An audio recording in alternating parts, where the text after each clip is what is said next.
The Dedunking YouTube channel has made several videos about me. I've been holding back from responding to them because the Dedunking channel is small and I don't want to be accused of punching down. But Dan, who runs the channel, has been trying to get me to respond for some time now, so I thought I would finally oblige him. I think he believes this will help him get more subscribers, but it may not have the effect he is hoping for. I'm hoping that this video will in some way prove educational to those who watch. Oh man, Dr. Miano finally decided to respond to one of my videos? All right, this is what I've been waiting for. Now, I know that, it's one of my old videos, and I've made some much better criticisms of him since then, but that's okay. I'm really ecstatic about this, and not because I think him mentioning me is going to gain me a bunch of subscribers.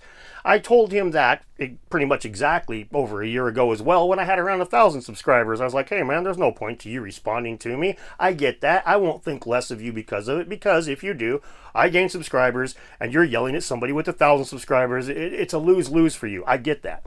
So that's where his musing that I think maybe I'm going to gain some subscribers from this came from. But here's the deal. I will be gaining subscribers from the way that I respond to his criticisms of me. I can pretty much guarantee that, because I got this one fish in a barrel, buddy, just like I planned when I made the original response video. I could not have asked him to do this any better. If I'd have wrote the script for this video, for his response myself, it would have looked almost exactly like what he spit out. But we'll start with it piece by piece. I asked my subscribers, and you guys want to see this in small little chunks so that you don't feel like you're watching some H-Bomber guy video. So we'll just start with the Sea Peoples. Hi, my name's Dan, and welcome to Dedunking.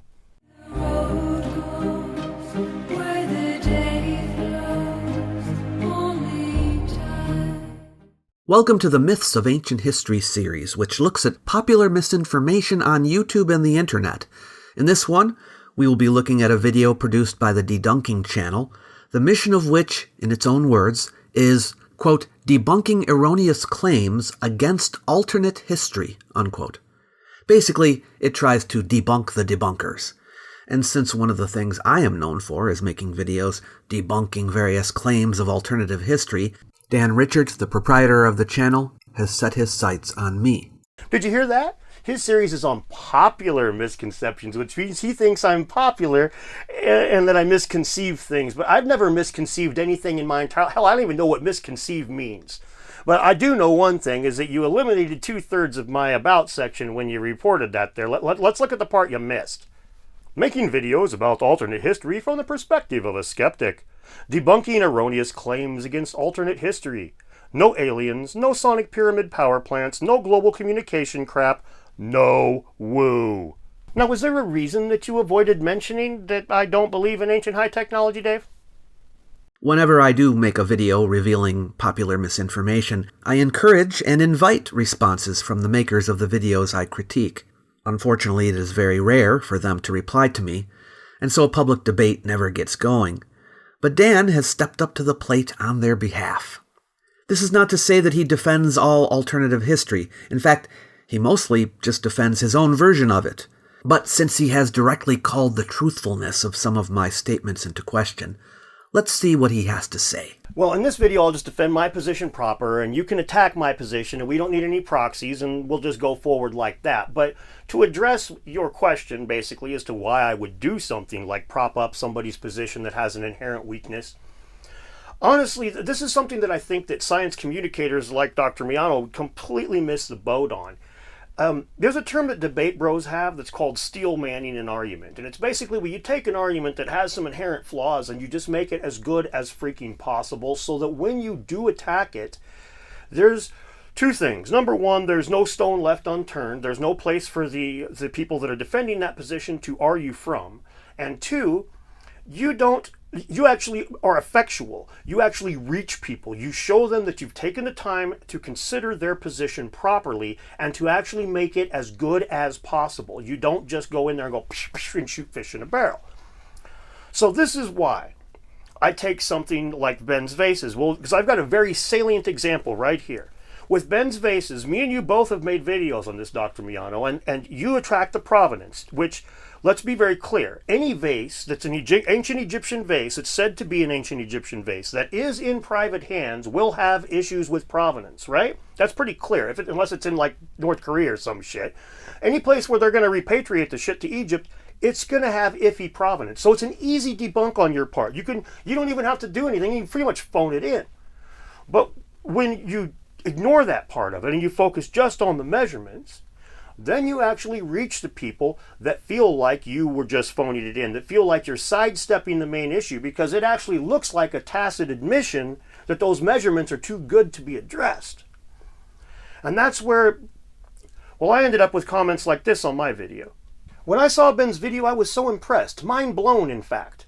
After watching this video, I felt quite let down. The points made about the data and analysis seem sound. I would not like to think that Ben and company intentionally fudged the data, but the issues raised require addressing. Perhaps optimistic bias was the issue? I do agree that this is good work being done and do wonder why archaeology as a discipline have not performed similar work. By steelmanning Ben's claims and by treating the people that believe what he does with respect, I was able to reach them. And the fact of the matter is the way that Dr. Miano handles things like this, Dr. Miano, generally speaking, isn't going to do anything but preach to the choir. In the comments section on his video response to me is quite apparent that that is exactly what's going on. There's more comments making fun of the shit on the wall behind me than there is anything else, it seems, except for maybe my appearance. But it's basically, it's just a bunch of, they're people that didn't need the video to tell them what to think because they already knew what to think. They already had a belief about me. They already had a belief about the entire situation, and they just wanted predetermined things, preaching to the choir. You get what I'm saying? That's what Dave does. That's not what I do. That's why I steelman arguments. I don't try to attack the weakest possible position. I try to attack the best possible position. On this occasion, I will be looking at what he had to say about my video, Why I Don't Believe in a Lost Advanced Civilization Yet. In this one, we're going to be doing Dr. David Miano's Why He Doesn't Believe in Advanced Lost Civilization. Don't forget the yet part. Come on, Doc. We both know that there is 0.0% chance of you ever accepting a lost civilization of the sort that we're talking about here. When it comes to things like Atlantis, for example, you don't take the position that anybody who actually would entertain it with any reasonable chance of being realistic, anybody that thinks about a 12,000-year-old legend would recognize pretty quickly, okay, it's going to be really messed up, it's going to have a lot of changes, it's going to have some core truths to it at the very best. Most of the details will be lost. But you attack Plato's Critias and Timaeus and look at specific details and aha, that proves there was no Atlantis. It's like, are you kidding me, man? That betrays the fact that there is 0.0% chance of you accepting it. For example, in the Canary Islands, right now, they're finding some ruins underwater, and the underwater archaeologist that's on the scene says, this may be what inspired the myth of Atlantis. Now see, the underwater geologist, he has the idea in his head that maybe that myth has a tiny little shred of truth, so he actually accounts for it, allows for it to possibly have something to do with what he finds and whatnot. You don't. So don't, there's a reason I eliminated the yet, because that yet may as well be Yeti for all the chance it does of you actually acknowledging it in the future. This was an interesting video for him to choose because it's not one of my usual videos. It's an expression of my personal viewpoint. And how do you argue with someone's personal viewpoint? Before I dropped out of college, like a big winner, psychology was my main focus, and that informs a lot of the videos that I make today. It allows me to frequently fact-check scientists on science that I'm not well versed in to begin with, but I dip my toes in it to see, because a lot of times I just recognize the sign of somebody not really telling the truth. So this is very interesting to me. The reasons you would go to debunk these things are very interesting to me, Dave. One of the things that we will see as we go forward is extremely interesting to me. You know, when a scientist, I've said this a number of times, when a scientist or an educator, an academic, in this case a professor of history, when they're talking to people and they're trying to educate them and it's just Johnny Q public, or they're talking to somebody that's an academic like themselves, they use a certain kind of language. They'll always say things like, well, you know, the evidence currently supports. And currently my position is, at this time, I think all the evidence suggests. But when they talk to somebody like me, there's none of that bet hedging language. They just tell you point blank, flat out, this is how it is. And that is a huge psychological tell for somebody like me, because it tells me that I'm basically talking to two different people. There is the educator, the scientist that properly portrays the information and the data, and then there is a debunker that shuts everything down to the point of misrepresenting the limits of our scientific knowledge to their audience in order to score debunking points. And yes, Dave, I picked the right video for that. I express in this video why I remain unconvinced at the present time of a lost advanced civilization. Will Dan be arguing that I should be convinced? Not really. He approaches my video as if it is saying that no one should believe in a lost advanced civilization, and he goes after it for that. Now, I can understand how someone could react to my video in this fashion. When a person explains why they don't believe in something, it might rub more sensitive people who do believe in it the wrong way. But just because I don't believe in it, that doesn't mean I'm telling you what you have to believe or not believe. I'm just telling you why I hold the position I do, and maybe some of the things I talk about you may not have thought of before. That's all. Now, if this was the only time you'd ever talked about this stuff, or if this was your first video on the subject, Doc, this crap might fly. But as it is, this is clearly part of a narrative on your channel. You didn't just put this information out there for no reason. You believed it would be compelling to many of the people who watch your content. I mean, I definitely picked the right video, that's for sure. And I'm going to do two things here. Number one, I'm going to point out how many times he goes for like the lowest possible hanging fruit. It's like, oh man, he's like half a step away from accusing everybody, the standard position, to be freaking electric pyramids and psychic telecommunication networks around the globe. And I mean, he's like that far from that. So you see how we are starting off already on the wrong foot? He's speaking of my video as if it is an accusation. What does he mean, low-hanging fruit? I tell you right in the video what it is I don't believe. Whether it's high fruit or low fruit is irrelevant. If what I don't believe included electric pyramids, so be it. It doesn't, but if it did, then all that means is that I don't believe in a civilization with electric pyramids. Whatever I say in the video that I don't believe in, that is what I don't believe in. Oh boy, my early unscripted days. Just wing it, Dan. A rough outline's going to be enough. It'll be fine. Oh, just one or two takes, Dan. You don't need to keep going over and over and over and over and filming it till you get it just right. That's silly. You don't need to mess with any of that. Just wing it. Let's go. Anyway, you know, a little self-indulgent cringing aside here. What I said was accurate. Dr. Miano is clearly trying to form part of a narrative here. This isn't just, you know, something off all by itself. This isn't just not part of what he makes videos about. Do you see videos of him saying which airlines he dislikes? Do you see videos of him saying which kind of guitar music he finds distasteful? Of course not. That's not his freaking shtick. This video is not off in isolation by itself and just like, oh, you know, it's like I've got all this other stuff and then there's this. This video is part of a narrative on Dr. Miano's channel. And it's kind of crazy because, you know, like not pointing that out clearly to your audience and pretending that that's not the case might even be something that some people would call.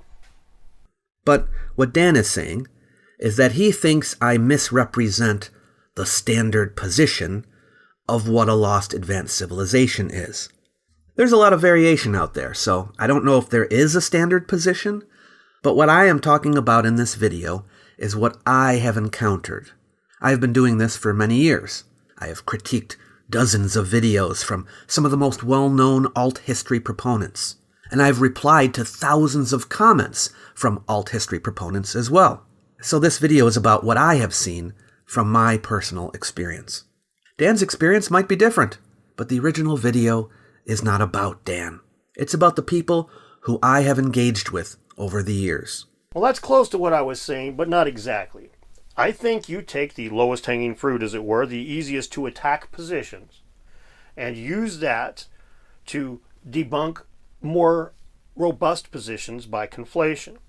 I think that this is something that I see quite frequently because you say things like, I do not agree with someone judging something to be pseudo-archaeology before looking into the matter.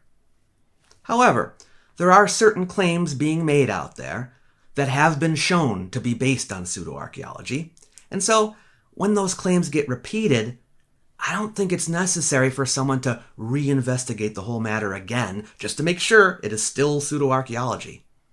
If it walks like a duck, I hope that makes sense. And of course, there is no standard alternate history theory. There's not even a standard theory on a lot of things in history. So when you start getting on to alternate history, there's tons of non-standardization, right? But the people that you've encountered are people that you have selected. Just like, for the most part, the people I have encountered are the people that I've selected. And so the impression that you get, the ideas that you have forged are based on the targets that you have chosen, which you're picking based on, like, you know, how much you think you can address them, how much it bugs you, or maybe how many views you think it'll get. I'm not dumb. I understand all these things are part of the equation, but it's not like this is just, well, you know, this is the nebulous world that I ended up in. You very carefully selected low-hanging fruit, people that you can blast. And that's not uncommon in the debunker community. As a matter of fact, it's kind of par for the course. But it is the kind of thing that it kind of opens you up to somebody like me coming in and saying, okay, well, that's nice. We can both just laugh at those guys. Now let's talk about other stuff. And all I get from you is, if it walks like a duck.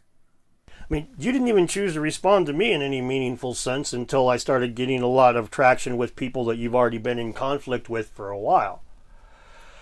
And let's be really clear about one thing here. Yes, your video is about your own personal take on what information does or doesn't support you or support a lost civilization in your mind.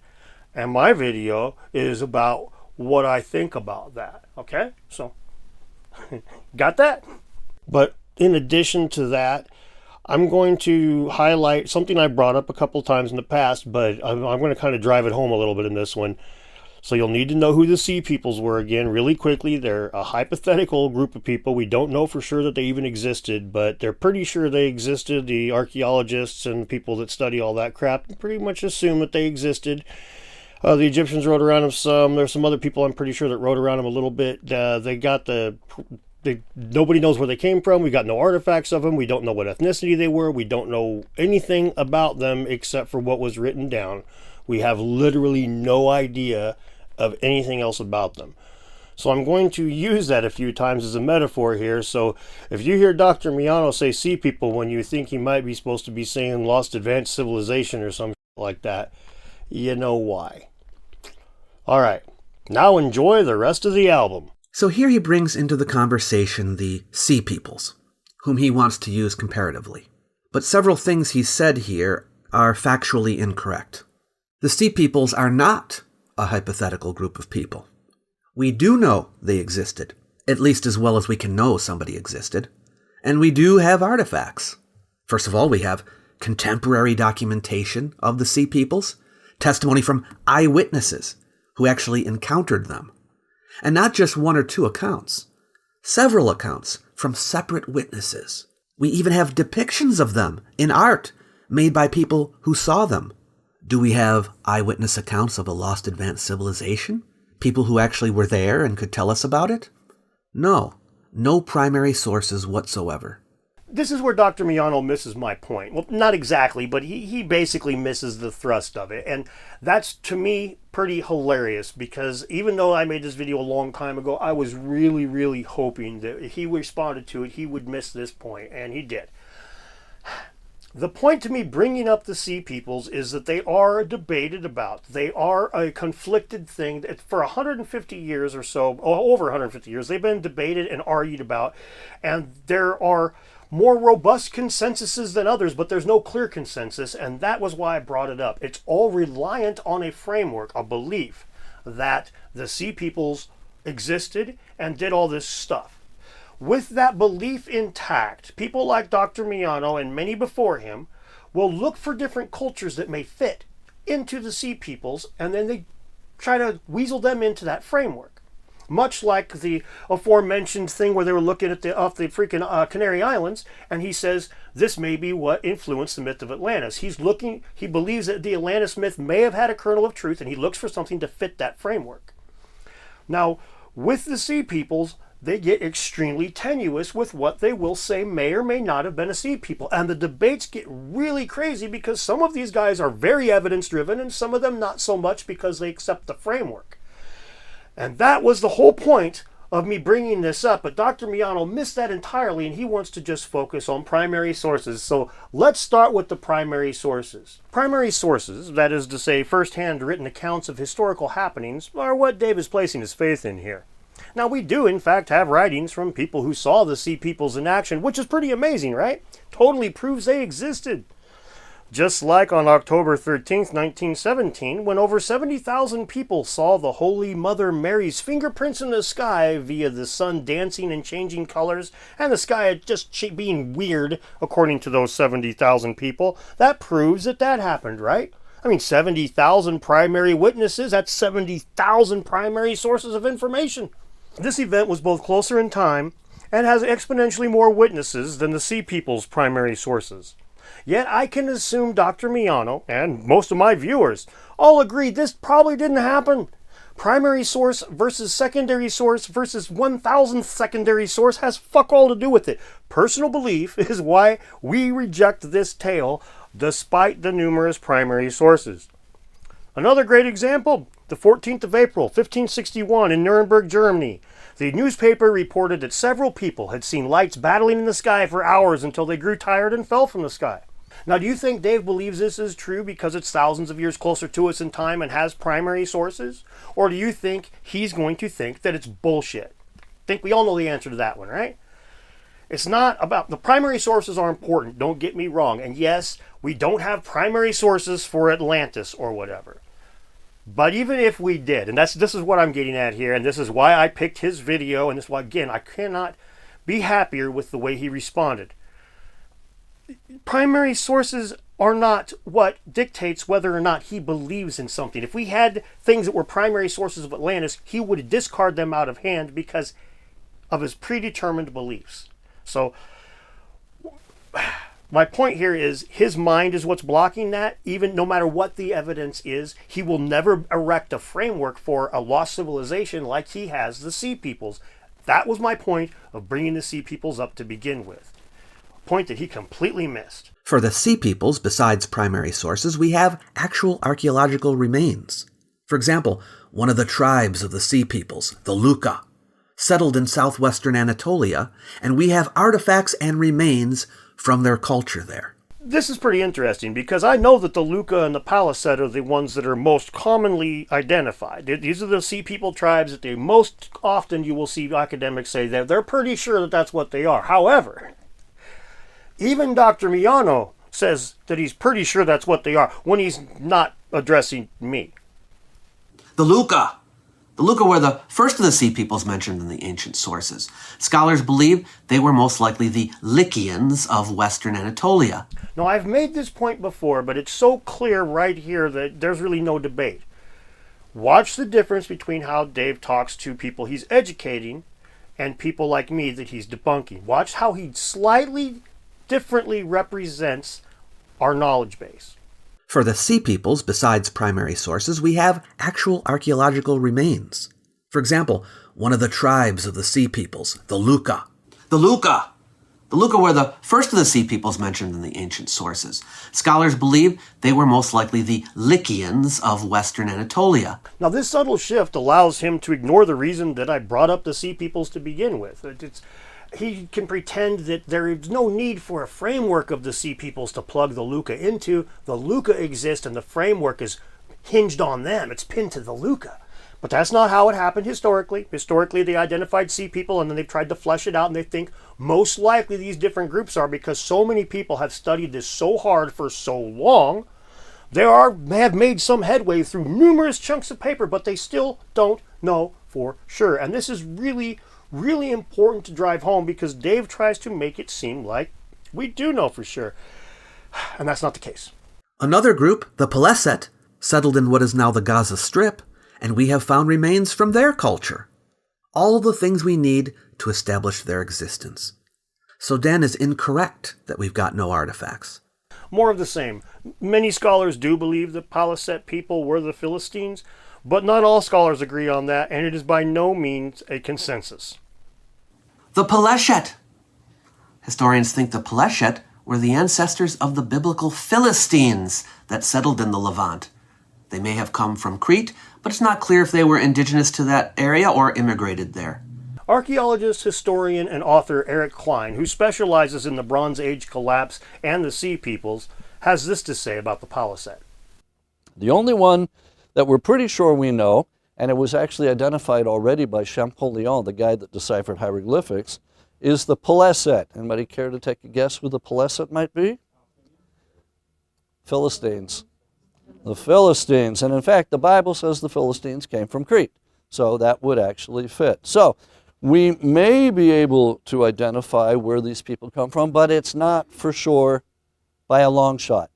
So the paliset may well be the Philistines, and a lot of these other tribes may well have been identified too, but they're not sure of it. It's very tenuous, and most historians would be very quick to admit it, unless they're talking to a pseudo guy like me. I'm not a pseudo guy. I'm going to shut up is what I'm going to do. He says we don't know what ethnicity they were, but we have DNA samples from the paliset and Luka too. You're pretending as a hypothesis is a theory here, Doc. The Luka and the paliset are both, may well be, sea peoples. As a matter of fact, I would even agree that the term probably would apply. However, it's not a consensus. It's not something that's known. And when you misrepresent the limits of our knowledge to your audience in order to show them, to get a debate bro point, to prove me wrong, you are doing them a disservice. And honestly, the only thing that could, like, saving grace with that is they could go watch your other video on the Sea Peoples and see how you actually use a little bit better language there, and do point out that it's not 100% here. We don't know for sure. But you didn't mention the debate here, man, and that's the big one. There is an ongoing debate, and there has been for a very long time. So just saying, well, these are the Sea Peoples, it's really, really overrepresenting the limits of our scientific knowledge, which is something that I've had to deal with an awful lot lately. It's almost like you guys just claim things that we don't know to be true in order to debunk people that make claims that rely on a gap in knowledge. It's crazy. Debunking pseudoscience with pseudo-history. It's true. There's still much debate over exactly which tribes were allied with each other and when, and where certain tribes may have migrated, and even what the nature of the association may have been or what they preferred to call themselves. But their actual existence is well established. Oh, you were so close. Yes, there's a lot of debate around the nature of the Sea Peoples and where they came from and who they were and all of this sort of stuff, and you can believe that the Sea Peoples narrative is correct, which most people do. I get that.